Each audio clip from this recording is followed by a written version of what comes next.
20 বছর ধরে এনাদের বাড়ি তো ছিল দিদির মধুপুরে, সেখানেও আমি ভোটার নিয়েছি। তারপরে ওখান থেকে ইন্দ্রপ্রস্থতে আলাদা জায়গায় একটা ফ্ল্যাট বাড়ি ছিল, সেখানেও ভোটার নিয়েছি। প্রায় এখানে আর 10 বছর হয়ে গেল এই জায়গাতে আসা। এখানে কেমন লাগে? খুবই ভালো লাগে।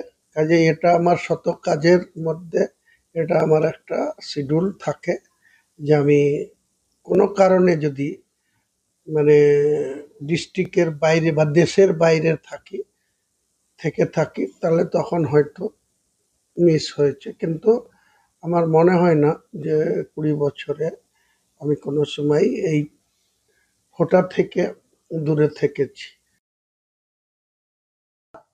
চোরের মায়ের বড় গলা বলে একটা প্রবাদ বাক্য আছে গ্রামগঞ্জে।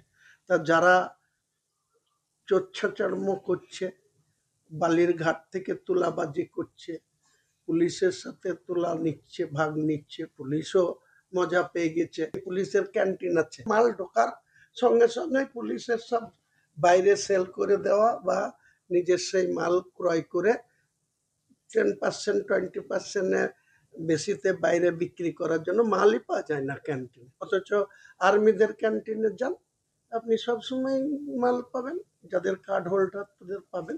তো এইসবগুলো বলতে গেলে বলে হুমায়ুন কবির দল বিরোধী। তা দল বিরোধী তোমরা করাচ্ছ, তাই করছি, বের করে দাও না। দেখি, আমি বেরিয়ে তো যেতে চাইছি, বের করে দেওয়া হোক, তারপরে বুঝাবো এই জেলায় রাজনীতি করা কাকে বলে।